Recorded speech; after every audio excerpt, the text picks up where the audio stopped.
Entonces, buenas noches. Vamos a empezar y al efecto vamos a ubicarnos en nuestras diapositivas para poder iniciar, ¿no?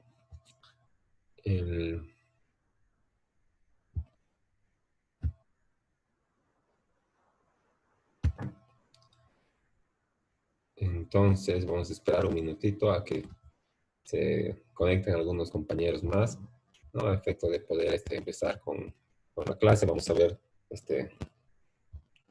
algunos tienen alguna dificultad para ingresar. Si es así, entonces, por WhatsApp nomás me avisan y, bueno, para entrar a la clase aquí en el tema 3, como nos están preguntando, hacen clic ahí y les va a llevar directo al enlace. Entonces, vamos a, ya habíamos terminado el tema número 2, que era la actividad financiera, ¿verdad? Habíamos visto que la actividad financiera tiene tres elementos importantes, ¿verdad? El ingreso, ¿verdad? O el modo en que se obtienen los recursos, el gasto, que es el egreso, ¿no? O la disposición de los recursos para atender, para cumplir los fines del Estado, ¿no? Y el tercero, que era las necesidades públicas, ¿no? O necesidades básicas, que son las que tiene que atender el Estado de manera ineludible, ¿verdad? Y optimizándolas de la mejor manera posible, de acuerdo a los recursos de cada Estado. No vamos a querer que en Bolivia se atiende la salud igual que en Alemania, ¿verdad? O que la educación se lleve a la par de Holanda o de Sudáfrica. No se puede, ¿verdad? Pero sí podemos hacerlo lo mejor posible dentro de nuestras capacidades, ¿no? Y de eso se trata, optimizar de mejor manera los recursos, ¿no? Para hacer para cumplir o para lograr en la mayor medida posible los objetivos del, de la política financiera, de la política fiscal y de todo el Estado, ¿no? En cuanto a, bueno, la actividad financiera, ¿no? Nos habíamos abocado más que, bueno, hemos visto que habían tres tipos de actividades financieras o de finanzas, ¿no? Eh, Están las finanzas públicas, están las finanzas corporativas y las finanzas privadas, ¿no? Entre las finanzas públicas se encuentra el, el quehacer financiero, ¿verdad? Del Estado, o sea, la manera de obtener recursos mediante el cobro de impuestos, multas, tasas, patentes, contribuciones especiales, luego cobro de valores en las instituciones como derechos reales, alcaldías, eh, luego préstamos internacionales,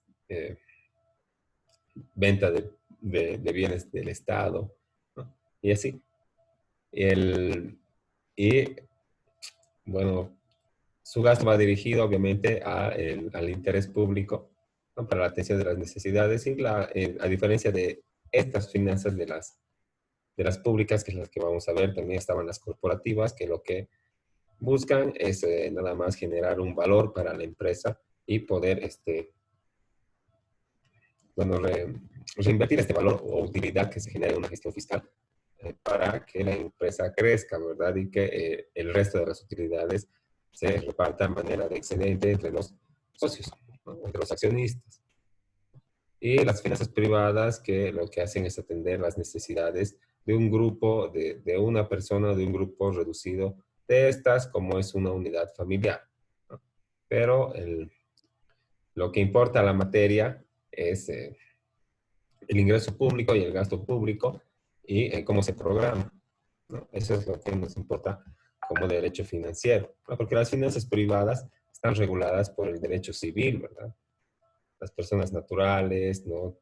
Contratan, compran bienes y servicios, ¿no? Ah, generan ingresos, realizan ingresos, se endeudan o nos endeudamos, ¿verdad? Pagamos, cancelamos las hipotecas, todo de manera privada y en mérito a derecho civil. Y las finanzas corporativas tienen que ver también con el derecho civil, pero se regula más también por el derecho comercial en cuanto al tipo societario, si se divide en acciones, en cuentas de participación, los requisitos para constituir cada sociedad, ¿no? Entonces, son diferentes es diferente la actividad financiera de acuerdo al tipo de persona que lo ejerce.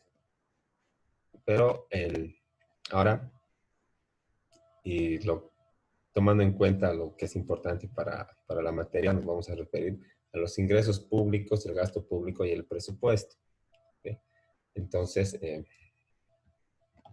obviamente el Estado, ¿no? Al ejercer la actividad financiera, como toda persona, también va a procurar o generar sus ingresos fruto de esta actividad financiera, ¿no? Y, como ya habíamos dicho, préstamos, venta, utilidad de las empresas del Estado, cobro de impuestos, ¿no? Entonces, en términos generales, podemos decir que el ingreso es todo caudal que entra en poder de uno y que le es de cargo en las cuentas. Entonces, es un flujo de dinero que entra en poder de uno, dice, porque va a estar a disposición de la persona hacia la que fluya, ¿no? Y le es de cargo en sus cuentas. Entonces, va a ir a aumentar su patrimonio. Porque puede ser que algún caudal de dinero fluya hacia mi cuenta, ¿verdad? Hacia la titularidad de mi persona. E incluso yo llegue a estar en poder de ese dinero, pero en realidad no es mío porque resulta de un error. Explicando mejor esto, no. Puede ser de que yo haya hecho un trabajo, por ejemplo, a ver, pongámonos en una situación real de abogados, ¿verdad? Eh, Me han encargado desde la ciudad de Santa Cruz realizar una escritura pública o el proyecto de una escritura pública de constitución y fundación de una sociedad comercial. Entonces hemos quedado que por este documento, ¿verdad? Del acta de constitución, por la documentación que es necesaria para el trámite, que consiste en acta de constitución, acta de otorgación del poder, acta de elección de directorio, acta de aprobación de estatutos y reglamentos, y también el estatuto, el reglamento, la instructiva del poder. Esa es la documentación que se necesita para realizar el trámite. Y esto la elaboramos los abogados, ¿verdad? Y además el memorial para ir a la gobernación, ¿no? Entonces, digamos que por toda esta documentación, ¿no? Hemos quedado en unos 2.000 bolivianos para, para ser así, ¿no? Hemos quedado unos 2.000 bolivianos, ¿verdad? Y me dice, bueno, Doc, entonces, contra entrega le deposito el dinero, ¿verdad? Ese va a ser un ingreso, ¿no? Entonces, al momento, a la fecha determinada, le mando el mensaje, el correo electrónico y le digo, concluida la documentación, entonces quedo a la espera de que me mande la foto del depósito para realizar el envío de la misma, ¿no? Y al momento, a los 5 minutos, me manda una foto de un depósito no de 2.000, sino de 4.000 bolivianos. 2.000 bolivianos obviamente es mi ingreso, pero los otros 2.000 no me corresponde porque eso no ha sido contratado y ha sido un error involuntario del depositante, ¿no? En este caso de mi cliente. ¿Qué voy a hacer eso? No es un ingreso porque no está a mi disposición, no es de poder mío, ¿no? Y si bien entra a cargo en mis cuentas, va a salir ese momento porque lo tengo que devolver. Entonces voy a agarrar, me va a decir, ay doctor, le había depositado una suma equivocada, por favor. Entonces, ¿qué voy a hacer? Voy a sacar lo que está de más y se lo voy a devolver, ¿verdad? Entonces, eso no es un ingreso, ¿no? Ese era el, un monto líquido, ¿verdad? Que ha entrado en mi cuenta por un error y del que yo no podría disponer. Y si dispongo, obviamente voy a tener que reponer con mi propio capital o con mi propio patrimonio, porque me lo habré gastado sin tener la titularidad de esa cantidad líquida y exigible. Entonces, el ingreso, ¿no? Es un caudal que fluye a poder de uno y que además es de cargo en sus cuentas y que está a libre disposición de las personas a la que fluye, ¿no? Ahora, sin ingresos es imposible la erogación de gastos, por lo tanto, asimismo, lo es la atención de necesidades públicas. Ya desde la perspectiva del ingreso, de la actividad financiera pública, ¿no? Y en todo nivel, si uno no tiene ingresos, ¿verdad? Si las personas no tienen ingresos, las familias, las empresas, o el Estado en cualquiera de sus niveles de gobierno, municipal, departamental o nacional, ¿verdad? Si no tiene ingresos, pues no puede erogar gastos. Todos dicen, qué lindo sería, ¿por qué pagamos impuestos y todo, no? Qué lindo sería no pagar impuestos, ¿no? que un añito nos dejen surgir económicamente, ¿verdad? Pero si el Estado no tiene ingresos, ¿de dónde va a erogar gastos? ¿De dónde te va a atender la salud? ¿De dónde va a sacar para pagar a los profesores de la educación fiscal? Y, y otras tantas necesidades que son cubiertas de manera exclusiva por el Estado, ¿no?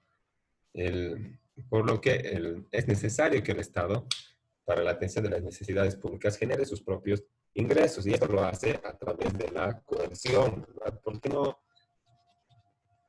nadie pagaría si el Estado diría, necesitamos pues atender de mejor manera la medicina, por favor, pónganse al día con sus impuestos. Y aunque no pasa nada, vamos a seguir emitiendo el mismo mensaje cada semana, ¿no? Eh, si no habría una sanción por no pagar mis impuestos, no pagaría, ¿verdad? Entonces, la ley genera sus ingresos mediante la coerción, que la coerción es obligar a la voluntad de las personas, ¿no? ¿Y cuál es el elemento de la coerción? Para algunos será pues un garrote, ¿verdad? Pero estamos hablando del Estado, ¿no? Y el Estado tiene un elemento de coerción que es totalmente legítimo, y esa es la ley. Porque si la ley me dice, vas a pagar el impuesto cada mes, 13% de tus ingresos, ¿verdad? Y a mí no me da la gana de pagar porque digo, este es el sudor de mi frente, va, va a venir la fiscalización y me va a cobrar multa por incumplimiento de deber formal, interés, mantenimiento del valor, y me voy a ver, me clausurará, tomar otras medidas administrativas, ¿no? Si facturo electrónicamente ya no me dosificarán facturas, entonces voy a verme obligado, ¿verdad?, a cancelar el tributo emitido, y también las sanciones por no haber realizado los pagos y cumplido mis obligaciones formales dentro de los términos que la norma establece. Así que el, estos ingresos, ¿verdad?, del Estado a través de la coerción no es para engrosar las cuentas del TGN, ¿verdad? Ni para las ni para ni exclusivamente para pagar el sueldo de una X institución, sino que es para la atención de las necesidades públicas. Entonces necesitamos contribuir, por eso nos dicen contribuyentes, ¿verdad? Porque contribuimos a la atención de estas necesidades con nuestro dinero, con esa parte de nuestros ingresos que el Estado cree que le corresponde, pero porque eh, nosotros ejercemos una actividad lícita, ¿verdad?, dentro del territorio nacional. Y está bien porque no podría existir administración sin recursos, ¿verdad? Y gran parte de estos recursos provienen de las obligaciones que se ponen sobre los hombros de estas personas que se llaman contribuyentes. No diremos de todos los bolivianos, porque todos los bolivianos de verdad no pagan impuestos, ¿verdad? Algunos sí pagan, algunos se pagan algunos fuerzan la figura y se inscriben en un régimen que no les corresponde a efecto de no emitir factura, ¿no? Pero de acuerdo a sus características reales sí debería emitir, ¿no? O o en todo caso ejerce una actividad informal hacia secas y no cumple ni siquiera con el régimen simplificado, ¿verdad? ¿No? Entonces, el Estado no recibe dinero de estas actividades económicas, que sí deberían tributar, pero es pues una aberración de la norma que se les permita no hacerlo, ¿no? En mérito obviamente al derecho del trabajo y todo lo que siempre alegan, ¿no? Pero hay tela para cortar de los dos lados, ¿no? Ambos con argumentos totalmente válidos y de peso, ¿no? Tanto el Estado como aquellas personas que no tributan, perdón, de que damos los formales, ¿verdad?, los que soportamos el gasto público. Me parecería que ser formal o estar inscrito en cumplir con todo lo que la ley establece en Bolivia es pues para sonsos, ¿no? Pero no es así porque tenemos que contribuir, ¿no? Y eso tiene que estar en la mentalidad, ¿verdad? Tenemos que contribuir al gasto público en la medida de nuestra capacidad contributiva, o sea, de acuerdo proporcionalmente de acuerdo a nuestros ingresos, ¿no? Entonces, estos ingresos son muy importantes para el Estado, ¿verdad? E incluso estas personas que nunca tributan, ¿verdad? Que tienen ganancias y demás, alguna vez van a erogar algún gasto que va a ir a soportar el gasto público, ¿no? Por ejemplo, aunque tengas tu venta ambulante y no pagues impuestos ni nada, y más allá de que te vaya bien o mal, ¿no? No aportas, ¿verdad? Pero ¿qué pasa cuando necesites tu carnet de identidad? o un certificado de nacimiento original, por ejemplo, ¿crees que esa hoja cuesta 55 pesos? ¿Verdad? La impresión, la hoja, el sticker será pues unos 3 4 pesos al por mayor. Todo lo demás es ingreso público. Lo propio en el carnet de identidad, los 17 pesos que se pagan, luego cuando te parqueas donde te da la gana, ¿verdad? Cuando te parqueas justo donde está pintado amarillo y justo había está viniendo la grúa y te engrampan, ¿verdad? Sales corriendo de la tienda y ya había está engrampado, pues 200 bolivianos, ¿no? Es 200 bolivianos, no es pues para el alquiler de la grampa, ¿no? Los 200 bolivianos son ingreso público, ¿verdad? Y asimismo hay algunas cosas que el Estado cobra, como por ejemplo, el, también se cobra las contribuciones especiales, las patentes, esas, por ejemplo, para sacar tu letrero se llama patente de publicidad, ¿no? Y vamos a ver en su momento, pero todo eso es lo que representa el ingreso desde el punto de vista de la actividad financiera pública, ¿no? Entonces podemos decir que el ingreso público es todo caudal que afluye a una entidad pública en virtud del ejercicio financiero de esta y que se destina a la realización de los fines de ella, ¿no? Este, hay entidades públicas, ¿verdad? Que, bueno, una institución pública es también la alcaldía, pero la alcaldía es una administración tributaria, ¿verdad? Y al igual que la gobernación y al igual que es el Estado Plurinacional de Bolivia, porque son niveles de gobierno autónomos que tienen que soportar su propio gasto y tienen que asegurar la continuidad de la prestación de los servicios que le corresponde a cada uno, ¿verdad? Por ejemplo, el municipio, ¿qué hace? Eh, Hace desayuno escolar, por ejemplo, ¿verdad? Mantenimiento de las vías públicas, ya, por ejemplo, ¿no? No es lo único que hace, pero por ejemplo, ¿no? Entonces, y además realiza el registro de las propiedades, ¿verdad?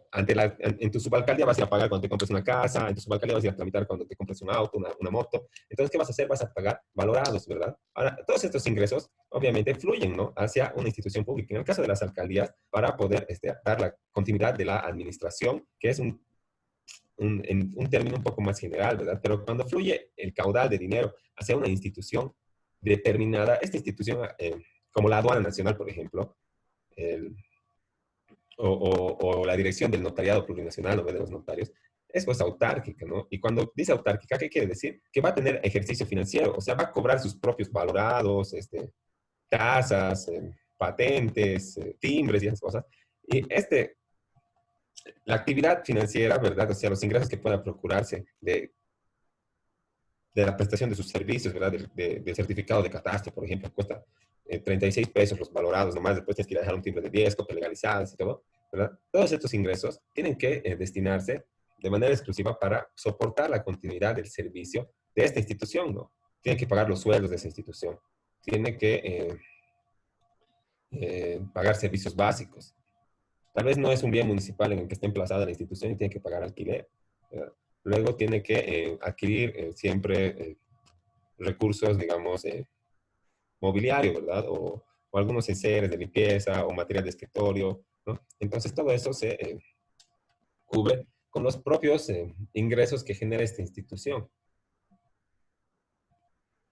Ahora, otra definición de ingreso público u otro aspecto del ingreso público es también el caudal de, de dinero que ingresa en la tesorería del Estado, o sea, en el TGN, y que entra a cuentas del Estado Plurinacional de Bolivia, y que en esta definición, ¿no? Como señalan, dice cualquiera sea su naturaleza económica. O sea, puede ser de una venta, puede ser producto de impuestos, puede ser producto de multas, de valorados, de sanciones, por ejemplo, de derecho de cuantía, ¿verdad?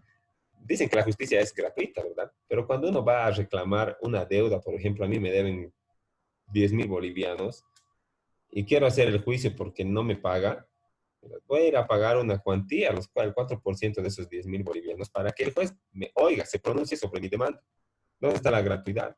Tal vez serán los únicos 10.000 bolivianos de mi vida y no tengo más ni para presentar esa demanda. ¿Cómo voy a hacer valer mi derecho antes de que se extinga, antes de que prescriba? Entonces, bueno, eso se refiere con cualquiera sea su naturaleza económica, ¿no? Pero no hay que estar tampoco, no hay que aceptar hay que ser un poco analíticos con las definiciones. Cuando dice cualquiera sea su naturaleza económica, ahí estamos, da a suponer que el Estado puede robar o que el Estado puede dedicarse al narcotráfico y de todas maneras se va a considerar un ingreso público, porque no importa su naturaleza económica, ¿no ve? Puede ser eh, legal o ilegal, porque cualquiera sea su naturaleza económica, ¿qué importa? ¿No? Entonces debería señalar que debe ser una naturaleza, o cualquiera sea su naturaleza económica, siempre y cuando ésta sea lícita, ¿no? Porque el Estado no va a incurrir pues, en ilicitudes para poder obtener sus ingresos, ¿no? Pero cuando señala la definición, cualquiera sea su naturaleza económica, uno puede decir, naturaleza económica es también ilegal, ¿no? O naturaleza económica es legal o legítimo, ¿no? O proveniente de un sector o de otro, ¿verdad? Entonces, no está es como muy genérica la definición y da lugar a interpretaciones que no son las que el autor habría querido que se le otorgue, ¿verdad? Ahora, cuando hablamos de ingresos y hablamos de recursos, existen ciertas diferencias o características que pueden señalarse acerca de cada uno de estos conceptos, ¿no? Los ingresos, por ejemplo, se expresan en la cantidad de lo efectivamente obtenido, ¿no? Entonces, un ingreso es una suma líquida, ¿no? Perfectamente determinada o determinable.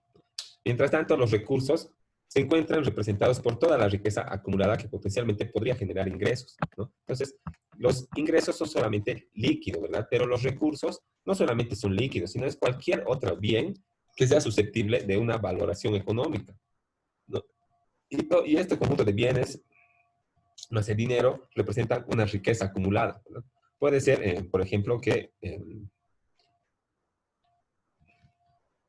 el, la institución tenga mobiliario, ¿verdad? Tenga computadoras, tenga teles smart y un montón eh, digamos, de recursos, ¿verdad? Que tienen un valor económico, ¿no? Y si esto lo venderíamos, generaría ingresos, ¿verdad? Entonces, ese es el recurso, ¿no? Está representado por todo lo que está acumulado y que es susceptible de evaluación económica, ¿no?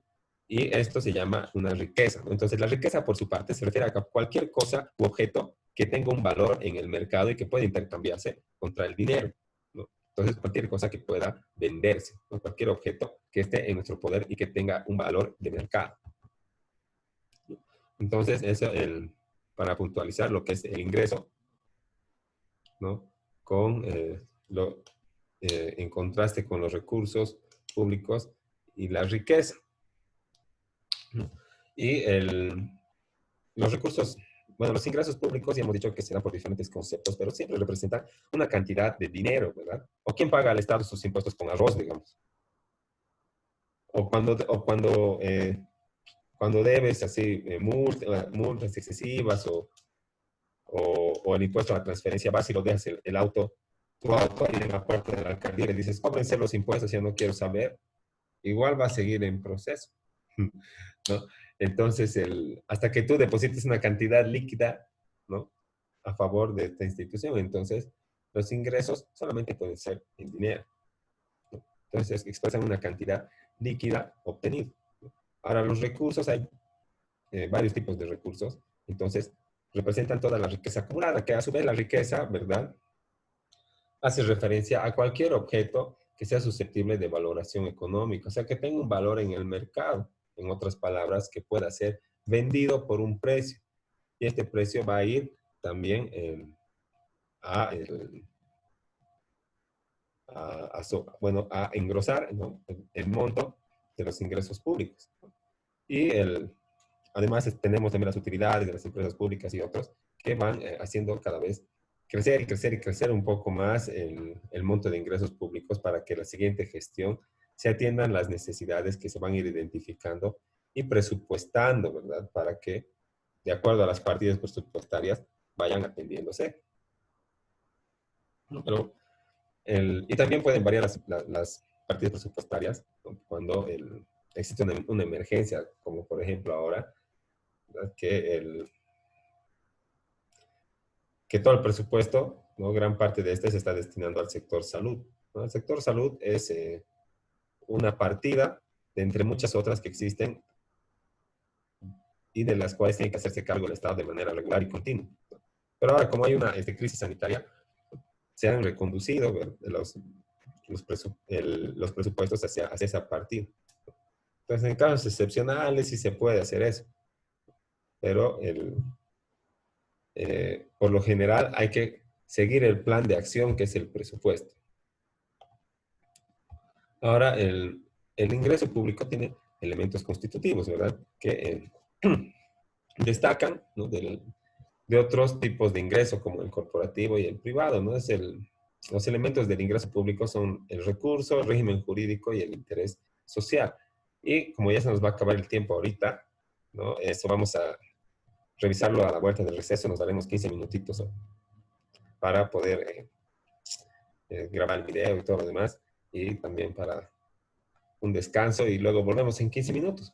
Y no se olviden, por favor, poner su nombre aquí en el chat grupal, porque si no, no podemos tomarles en cuenta para la asistencia, ¿no? Y vamos a esperar un ratito eso. Ahora Sí, doctor.